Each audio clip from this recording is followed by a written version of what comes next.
In this video, I'm going to share to you on how you can unfreeze panes in Microsoft Excel. So let's get started.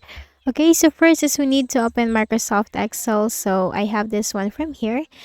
And now we have this pane and this R or this has been frozen. Okay, so we have just freeze or we have just performed the freeze pane action into this one. So how can we unfreeze these panes? It's just very easy. You just need to select the pane and then click on the view tab, and here you can find freeze panes. Click on this drop down. So here we just have to unlock all rows and columns to scroll through the entire worksheet. Okay, and freeze panes, and that's it. Now we can scroll, okay, like that.